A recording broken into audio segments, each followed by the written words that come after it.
안녕하세요. 사연을 부탁해입니다. 오늘의 사연을 소개하겠습니다. 퇴근하고 집에 갔더니 남편이 도련님 이야기를 꺼냈습니다. 여보, 현수가 이번 주 주말에 같이 밥 먹자고 하는데 괜찮을까? 우리 셋이서? 셋만 먹는 건 아니고 그날 현수가 여자친구를 소개해줄 모양이야. 아, 그때 말했던 그 사람 말하는 거지. 제 물음에 남편이 고개를 끄덕였는데요. 사실 2달 전쯤 도련님이 양손 가득 음식을 사들고 갑작스레 집에 찾아온 적이 있었습니다. 도련님이 집에 찾아온 건 1년에 한 번 있을까 말까 할 정도로 아주 드문 일이었습니다. 제가 문을 열어주자 도련님이 배시시 웃으며 말했어요. 형수님, 제가 너무 갑자기 찾아왔죠? 아니에요. 들어오세요. 근데 무슨 일이라도 있는 거예요? 그냥 오랜만에 형이랑 형수님이랑 밥 좀 먹을까 해서요. 미리 연락하고 왔어야 했는데 생각이 많다 보니까 깜빡했네요. 대신 제가 맛있는 거 잔뜩 사왔으니까 이해해 주실 거죠? 저는 괜찮은데 진짜 별일 없는 거예요? 라는 말에 남편도 거실로 나와서 도련님을 빤히 바라봤습니다. 잠시 후 도련님이 사온 음식으로 상을 차린 뒤 같이 소주를 마셨는데요. 술이 조금 들어가자 도련님이 본격적으로 이야기를 꺼냈습니다. 저기 다른 게 아니고 사실은 제가 만나고 있는 사람이 있거든요. 정말요? 저한테도 동서가 생기는 거예요? 유빈이랑 결혼을 하긴 해야 하는데 아무래도 걱정이 돼서요. 예비동서 이름이 유빈이에요? 이름도 예쁘네요. 그때 당시 도련님 얼굴에 먹구름이 가득했지만 제게도 동서가 생긴다는 생각에 기쁜 마음이 더 컸던 것 같습니다. 제가 신나서 손뼉까지 치고 있자 도련님이 의아하다는 듯이 물었어요. 들어보니 요즘엔 동서지간에 갈등도 많다고 하던데 형수님은 제가 결혼하는 게 좋으신가 보네요. 걱정은 안 되시는 거예요? 도련님이 좋은 분인데 예비동서도 당연히 좋은 사람이겠죠. 제 말이 맞죠? 네, 좋은 사람이긴 한데 이걸 뭐라고 설명을 해야 할까요? 형수님과는 전혀 다른 사람이에요. 저랑 다르다니요? 뭐가 다르다는 거예요? 그러니까 형수님은 웬만한 건 그냥 참고 넘기시잖아요. 근데 유빈이는 절대 참고 넘기질 않아요. 그러다 보니까 별명이 삼세판이에요. 네? 삼세판이요? 그게 무슨 말이에요? 저뿐만 아니라 남편도 어리둥절한 표정으로 도련님을 바라보자 도련님이 머리를 긁적이며 이유를 설명했습니다. 유빈이 성격이 불합리한 건 절대 참고 넘기질 못하거든요. 그래서 말다툼도 많고 그래요. 근데 가만 보면 절대 틀린 말을 하진 않거든요. 아, 무슨 말인지 알 것 같아요.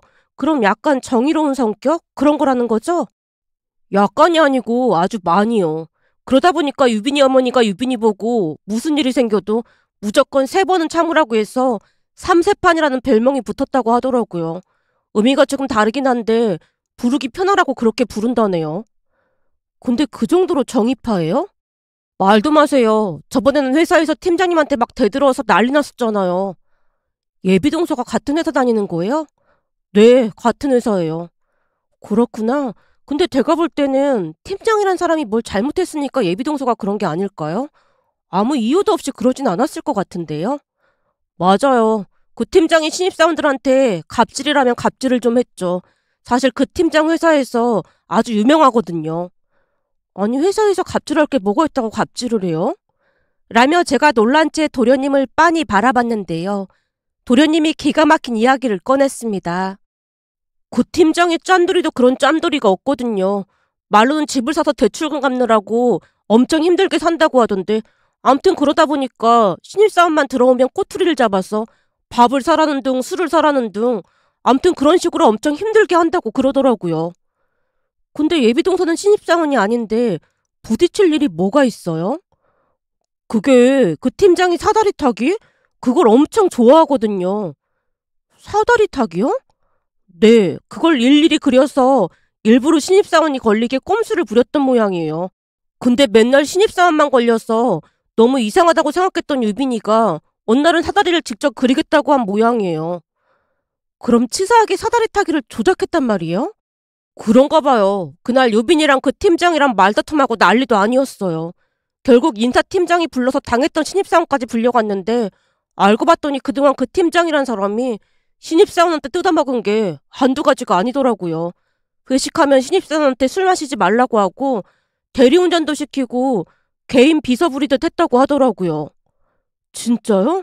그래서 그 악질 팀장은 어떻게 됐어요? 그게 계기가 돼서 감사팀까지 뜨고 난리도 아니었는데 알고 봤더니 그동안 법인카드도 남용을 하고 그랬다고 하더라고요. 결국 회사에서 지방 어딘가로 발령을 냈더니 그만뒀고요. 라며 도련님이 혀를 내둘렀는데요. 예비동서로 인해 그 팀장의 잘못이 낱낱이 밝혀졌고 결국 회사를 그만뒀다고 합니다. 이야기를 듣다가 놀란 채 제가 물었어요. 그럼 예비동서가 큰일한 거잖아요. 큰일을 하긴 했는데 다른 한편으로는 참 불편할 수도 있는 거잖아요. 그럼 직원들이 그 팀장을 옹호한다는 거예요? 물론 그런 건 아니에요. 유빈이가 회사에서 인기도 많고 그렇거든요. 근데 뭐가 문제라는 거예요? 저는 워낙 할 말을 잘 못하다 보니까 그런 성격이 부럽던데. 라며 제가 고개를 푹 숙이자 도련님이 망설이다가 시어머님 이야기를 꺼냈습니다. 결혼하게 되면 엄마랑 얼마나 부딪힐까 끔찍해서 그렇죠. 아, 어머님이랑요? 순간 제가 억지 웃음을 지으려 노력했는데요. 도련님 말이 틀린 말이 아니었거든요. 사실 우리 시어머님은 다른 시어머니와는 너무나 달랐으니까요. 잠시 시어머님 이야기를 해보자면 우선 시어머님은 미신을 너무나 좋아했고 의지했습니다. 점시댁에 갔을 때 현관문 앞에 붙어있던 부적을 보고 많이 놀랐는데 집안에 들어갔더니 더욱 많은 부적이 여기저기 붙어있는 것을 보고 결혼을 망설이기까지 했으니까요. 시댁에 인사를 다녀오고 난 뒤 남편에게 진지한 표정으로 물었어요. 민수 씨, 집에 무슨 부적이 그렇게나 많아? 부적? 그거 우리 엄마가 점집에 가서 사다 붙인 건데 가족들도 부적이라고 하면 다들 혀를 내두르고 있어. 어머님이 미신을 믿는 거야? 내가 볼 때는 그 정도면 조금 심각해 보이던데. 사실 내 친구 어머니도 가끔 점을 보러 가긴 하던데 그냥 재미로 보는 수준이거든. 근데 집에 있는 부적을 보니까 그런 수준이 아닌 것 같아 보여서 묻는 거야. 사실 난 부적 그런 거 생긴 것만 봐도 무섭거든. 그리고 결혼하고 나서 나한테도 점집에 가자고 하면 난 진짜 싫을 것 같아. 나 그런 거 진짜 무서워한단 말이야. 엄마가 그러지는 않을 거야. 내가 이런 말하기 좀 그런데 사실 그것 때문에 정신과 상담도 받고 그랬어. 그 정도로 심각한 거야? 순간 말문이 막힌 채 제 몸이 떨리기 시작했는데요. 우리 가족 중에는 미신을 믿는 사람이 아무도 없었기에 그렇게 많은 부적을 본 것도 그날 처음이었으니까요. 그 부적 때문에 약간은 으스스한 기분까지 들었다고 해야 할까요? 그랬으니 그 문제로 정신과 치료까지 받았다는 말에 큰 충격을 받을 수밖에 없었습니다. 충격에 휩싸인 채 제가 눈치만 보고 있자 남편이 다시 말을 꺼냈어요. 그래도 요즘은 좀 나아지신 편이야. 근데 엄마가 그럴 수밖에 없었던 이유가 있긴 해. 이유라니? 어머니께 무슨 일이라도 있었던 거야? 다른 건 아니고 우리 외할머니께서 돌아가시고 난 뒤 새 외할머니께서 들어오셨다는데 그분이 미신을 그렇게나 좋아했다고 하시더라고. 그 밑에서 자라다 보니까 엄마도 점점 믿고 심취하게 됐고 말이야. 이래서 양육자가 중요하다고 하나 봐. 더 기가 막혔던 게 외할머니가 엄마를 친딸처럼 키우시면서 그렇게나 예뻐하셨대. 그러다 보니 엄마 없이 바쁜 아버지랑만 살던 우리 엄마 입장에서는 새엄마가 들어와서 엄청 예뻐하고 잘해주니까 외할머니가 세상의 전부인 것 마냥 따랐다고 하더라고. 외할머니가 엄마한테 진심은 진심이었던 게 외할머니도 자식이 안 생겨서 전 남편과 이혼하고 우리 외할아버지랑 결혼을 하다 보니 그렇게나 예뻐하셨대.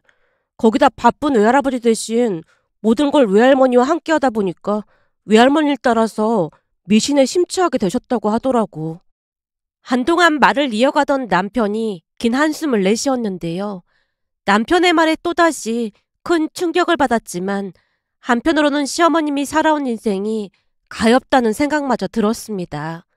또한 충분히 그럴 수 있다는 생각도 들었고요. 이런저런 복잡한 생각으로 깊은 생각에 빠져 있자 남편이 다시 말을 이어갔습니다.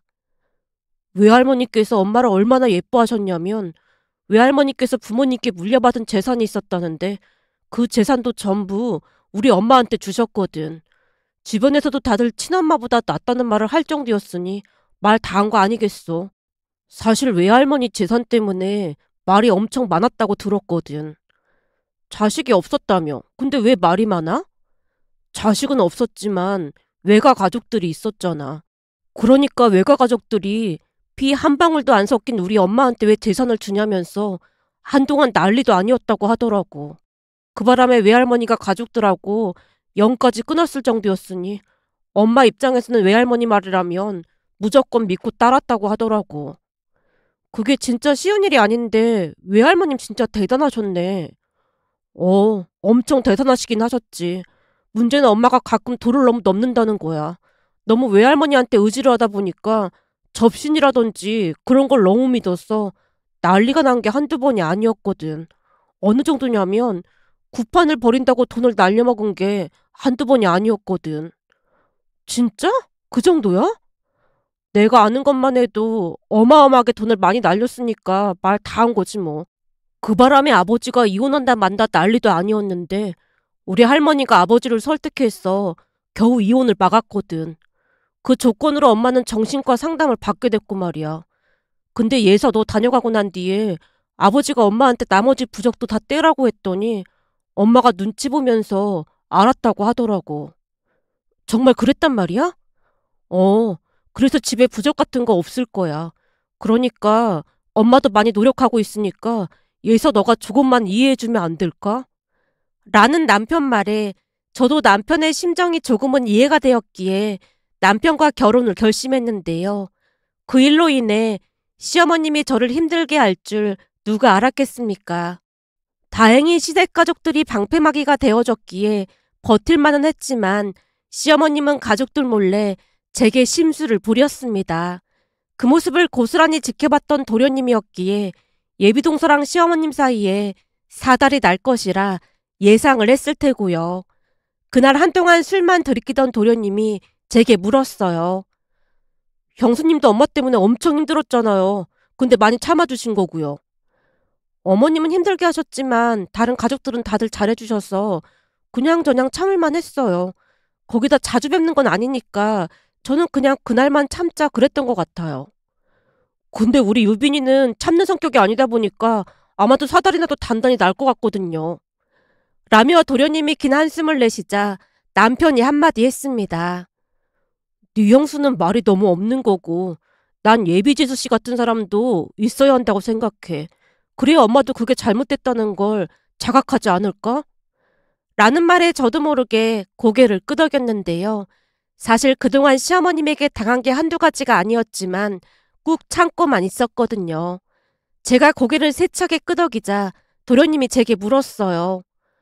근데 형수님은 왜 계속 참기만 했던 거예요? 그게 저도 처음에는 불만을 얘기하긴 했어요. 근데 그러고 나면 아버님께서 어머님한테 워낙 불같이 화를 내시니까 그냥 잠깐만 참으면 되지 뭐 그런 생각이 들더라고요. 하긴 아버지가 엄청 화를 내시긴 했죠. 근데 유빈이는 그런 거 그냥 넘길 것 같지 않은데 진짜 큰일이네요. 근데 너무 걱정하지 마세요. 예비동서가 그러면 어머님도 좀 조용해지지 않을까요? 저는 지금 유빈이를 걱정하는 게 아니라 엄마를 걱정하는 거예요. 아무리 봐도 엄마가 유빈이를 당해내지 못할 게 분명하거든요. 라는 도련님 말에 예비동서가 더 궁금해져 갔습니다. 그렇게 시간이 지나 예비동서를 만났는데요. 유쾌하고 착해 보였어요. 하지만 도련님 말처럼 앞으로 시어머님의 앞길이 너무 험난할 것 같아 보였다고 해야 할까요? 그 뒤 서방님과 동서는 결혼을 했는데요. 역시나 동서는 참고 넘기지 않았습니다. 우선 우리가 결혼한 뒤 시어머님이 부적을 하나씩 다시 붙이기 시작했는데요. 살다 보니 저도 익숙해져서 그냥 모른 척하고 말았어요. 그런데 결혼 후 동서가 시댁 작은 방에 있던 부적을 모조리 떼어버렸습니다. 그 모습에 시어머님이 혼비백산한 채 소리쳤어요. 아니 너 지금 뭐 하는 거니? 어머님이 저보고 이 방에서 자라고 하셨잖아요. 근데 난데없이 부적을 왜 떼는 거야? 대한민국에는 종교의 자유가 있는 거니까 다른 곳에 부적을 붙이는 건 이해하지만 제가 자는 방까지 붙어있는 건 좀 아닌 것 같아서요. 결혼 전에도 말씀드렸지만 저는 무교다 보니까 부적이 붙어있으면 잠을 못 잘 것 같아서요. 그리고 형님한테 들어보니까 어차피 이 방은 형님이랑 저만 자는 곳이라면서요? 근데 형님도 무교라 부적을 엄청 무서워하더라고요. 그러니까 이 방에는 절대 부적 붙이지 말아주세요. 이게 뭐라고 무섭다고 난리야. 이거 그냥 종이 쪼가리니까 신경 쓸 거 없어. 시어머님이 나름 동서를 설득하기 위해 노력하고 있었는데요. 동서도 지지 않고 말했습니다. 그러니까요. 어머님이야말로 이 부적이 뭐라고 여기저기 사방에 붙여놓으신 거예요. 어머님 말씀대로 그냥 종이 쪼가리인데 굳이 왜 붙이시는 거예요? 암튼 우린 싫으니까 앞으로 이 방에는 절대 붙이지 말아주세요. 라며 동서가 정색을 한 채 말을 하자 시어머님이 어버버한 채 방을 나가버렸습니다. 그 모습을 지켜보던 시아버님 또한 동서 편을 들었어요. 우리 둘째 며느리 말 한 번 잘한다. 그렇지. 나도 말이야. 저놈의 종이 쪼가리 때문에 아주 노이로제가 걸렸다니까. 둘째야, 이왕 땡 김에 안방에 있는 부적도 좀 떼주렴. 아버님, 조금 전에 말씀드렸지만 대한민국에는 종교의 자유가 있는 거잖아요. 정말 죄송하지만 안방은 제 영역이 아니기 때문에 거기까지는 관여하고 싶지 않습니다. 우리 둘째가 말을 참 잘하네. 그래 네 말이 맞구나. 라며 시아버님이 한박웃음을 지었습니다. 하지만 시어머님의 표정은 말이 아니었는데요. 그 뒤에도 동서와 허구한 날 부딪혔기에 시간이 갈수록 앙신과 살기를 머금은 눈으로 동서를 노려봤습니다. 그러다가 결국 사달이 나고 말았는데요. 시아버님 생신이 있는 날이라 전날 시댁에서 하룻밤 자고 난 뒤 다음날 예약한 식당에서 외식을 하기로 했기에 그날도 역시나 동서와 함께 작은 방에서 잠을 자게 됐는데요. 자려고 이불을 깔자 동서가 궁금한 데 물었어요. 형님, 궁금한 게 있는데요. 궁금한 거? 어머님 왜 며느리들만 이 방에서 자라고 하는 거예요? 어머님 말씀으로는 우리 편하라고 그러시는 거라고 하더라고. 우리 편하라고요? 동서도 알다시피 나머지 방 하나는 짐을 잔뜩 들여놔서 잠을 잘 수가 없잖아. 그러다 보니까 거실에서 자야 하는데 그럼 며느리들이 불편해하지 않겠냐고 그러시더라고. 근데 내가 보기엔 그런 생각보다는 라고 말을 하다가 제가 순간 말을 멈췄는데요. 다음 이야기가 궁금한 듯 동서가 물었어요. 뭔데요? 뭐가 있는 거죠? 그게 내가 남편한테도 말 안 한 건데 사실 내가 보기엔 어머님이 심술을 부리시는 것 같아. 심술이요? 무슨 심술이요? 그러니까 겨울에는 보일러를 틀어야 하잖아?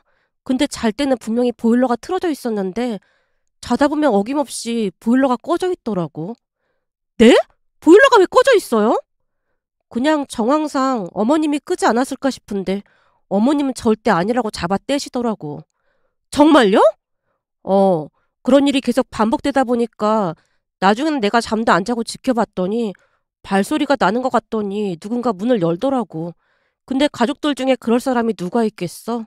그냥 어머님이 그러신 게 아닌가 싶어. 그럼 냉방에서 주무신 거예요? 처음에는 멋모르고 잤다가 추워서 깼는데 나중에는 자는 척 하다가 어머님 가시면 몰래 다시 보일러를 틀고 잤거든? 진짜요? 근데 더 웃긴 건 어떻게 안 것인지 다시 와서 확인하고 보일러를 또 끄시더라고. 그래서 나중에는 그냥 포기했어.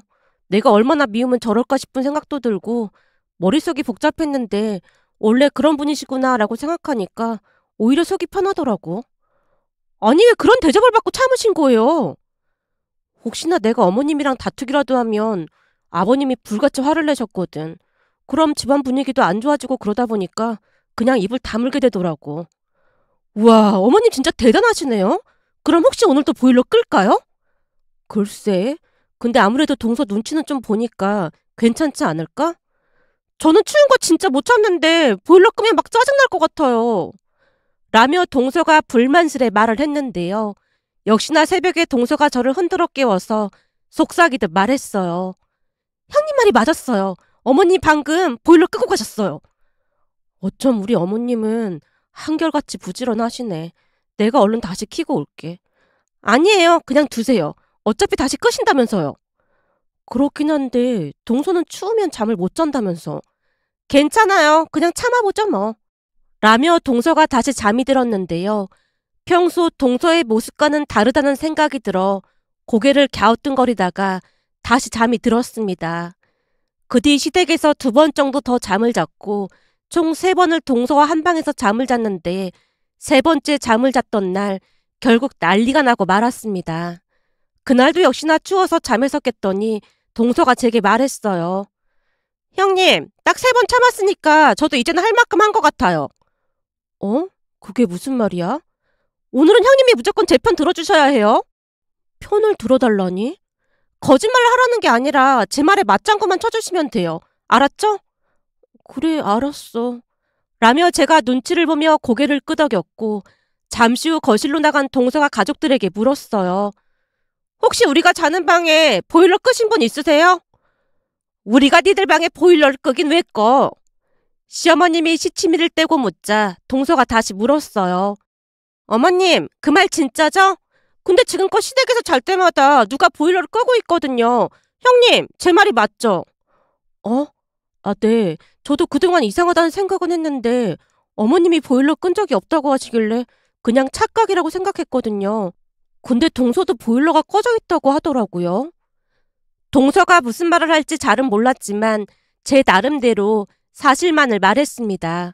그랬더니 시어머님이 갑자기 버럭 화를 냈습니다. 아니 그놈의 보일러가 뭐라고 자꾸만 그 얘기를 꺼내는 거야. 니들이 착각한 거니까 그만 좀 해라. 아니에요. 아무리 봐도 이상해서 그래요. 진짜 우리 방에 보일러 끄신 분 안 계신 거예요? 동서가 가족들을 둘러보고 있자 시어머님이 다시 중얼거렸습니다. 아니 귀신이 고칼 노릇이네. 자꾸만 무슨 보일러가 꺼졌다고 난리야. 귀신이요? 그럼 진짜 귀신이 그랬단 말이에요? 뭐? 귀신? 그렇잖아요. 가족 중에 누구도 보일러를 끈 사람이 없는데 보일러가 혼자 꺼지는 것도 아니고 그럼 귀신이 그런 게 아니고 뭐겠어요. 라며 동서가 눈을 커다랗게 뜨고 시어머님을 바라보자 순간 시어머님 얼굴에 옅은 미소가 번졌는데요. 곧 시어머님 입에서 기가 막힌 말이 터져나왔습니다. 그래, 니들 말대로 귀신이 있는 게 분명하네. 그러게 내가 절대 부적대하지 말라고 몇 번이나 말했잖니. 둘째 네가 부적을 떼서 이 사달이 난 게 분명해. 옛말에 어른들 말 잘 들으면 자다가도 떡이 나온다는 말이 있잖니. 둘째 네가 말을 뒤지게 안 들어먹을 때부터 내가 알아봤다. 그리고 말이야, 둘째 니들 결혼하기 전에 내가 용한데 가서 궁합을 봤는데 둘째 너한테 억울하게 죽은 조상님이 따라다닌다잖니. 그래서 내가 덕 부적을 붙였던 건데 네 책임이니까 우리 탓할 거 없다. 시어머님이 회심의 미소를 짓고 있었습니다. 그런데 곧 동서의 반격이 시작됐어요. 그럼 진짜로 귀신이 있다는 말인 거예요? 네가 직접 경험하고도 왜 자꾸 붙고 난리야. 형님, 이 집에 귀신이 있대요. 귀신? 이라며 저도 눈을 동그랗게 뜬 채 서 있었는데요. 동서가 맞장구를 쳐달라고 했기에 저는 무조건 동서 옆에서 맞장구를 쳤고 동서가 가족들에게 외쳤어요. 저는 무서워서 도저히 여기 못 있겠어요. 그러니까 이만 가볼게요. 그리고 무서워서 다시는 못 오겠으니까 앞으로 그 이만 보낼게요. 라며 동서가 제 손을 툭 쳤고 저도 동서를 따라서 말했습니다. 그러게요. 저도 그동안 이상하다는 생각을 하긴 했는데 정말 귀신이 있을 거라고는 생각 못 했거든요. 저도 너무 무서워서 여기서 한시도 못 있겠어요. 이만 가봐야 할 것 같아요. 여보, 우리 얼른 가자. 라며 우리가 급히 시댁을 나왔는데요. 그 뒤 시아버님이 시어머님을 추궁했고 처음에는 당신의 잘못을 인정하지 않고 발뺌하던 시어머님이 이실직고를 했다고 합니다. 며칠 뒤 시아버님이 밖에서 만나자고 해서 나갔더니 그동안 있었던 일을 다 말해줬어요. 결국 이실직고한 시어머님이 집에서 쫓겨난 채 지방에 계신 할머님 댁으로 피신을 가셨다는데요. 내가 말이야, 부적 귀신 소리만 들어도 구토가 나올 지경이야. 니들 시어머니 내쫓고 부적들 싹 다 떼서 버렸다. 니들한테는 정말 미안하구나. 그럼 어머님 어디로 가신 거예요? 니들 할머니 집으로 간 모양이야. 할머님 댁으로요? 갈 데가 거기밖에 더 있겠어. 집에 올 생각도 하지 말라고 으름장을 놨으니까 당분간은 올 엄두도 못 낼 거다. 내가 짐 싸서 밖으로 냅다 던져버렸거든. 네? 아버님께서요? 나도 참아보려고 했는데 부하가 치밀기도 하고 니들 보기 창피하기도 해서 순간 이성을 잃었지 뭐냐. 평소 내가 화를 내긴 했지만 지금까지 내던 집에서 화를 낸 건 처음이라 네 시어머니도 잔뜩 겁을 먹었을 게야. 암튼 니들 볼 면목이 없구나. 정말 미안하다. 라며 시아버님이 땅이 꺼져라 한숨을 내쉬었습니다. 그 뒤 시아버님이 혼자 계셨기에 시간이 날 때마다 동서와 번갈아 가면서 반찬을 해서 가져다 드리곤 했는데요. 시아버님이 참 대단하셨던 것이 더 이상 반찬을 가지고 오지 말라는 말까지 하셨어요. 혼자 밥 정도는 차려 먹을 수 있으니까 더 이상 해오지 마라. 니들도 직장 다니는데 뭐하러 자주 와? 그냥 시간 날 때마다 오는 거니까 신경 쓰지 마세요. 라며 시아버님에게 말했지만 어느 날부터는 시아버님이 문도 열어주지 않았습니다. 그렇게 한 달이 지나갈 무렵 시어머님에게 전화가 걸려왔어요. 얘, 내가 잘못했다. 그러니까 네가 시아버지한테 말 좀 잘해주면 안 되겠니? 어머님, 말도 마세요. 요즘은 찾아가도 아버님이 문도 안 열어주세요. 저기 니들은 잘 모르겠지만 니들 할머니한테 내가 정신교육 똑바로 받았잖니. 다시는 미신 같은 거 안 믿을 테니까 말 좀 잘해줘. 그리고 부적도 다시는 안 붙지 마. 라며 시어머님이 빌다시피 했고 다음날 시아버님에게 전화를 해서 설명을 하려고 했지만 시아버님이 듣고 싶지 않다고 전화를 그냥 끊어버리셨어요. 결국 시어머님은 지금까지도 할머님 댁에서 귀양살이를 하고 계신답니다. 며칠 전 동서부부와 함께 할머님 댁에 다녀왔는데 그새 얼굴이 헬스케진 시어머님을 보며 언제쯤 시어머님의 귀양살이가 끝날까 하는 생각이 들어 이렇게 글 남겨봅니다. 오늘의 사연은 여기까지였습니다. 즐겁게 보셨다면 구독, 좋아요 부탁드립니다. 고맙습니다.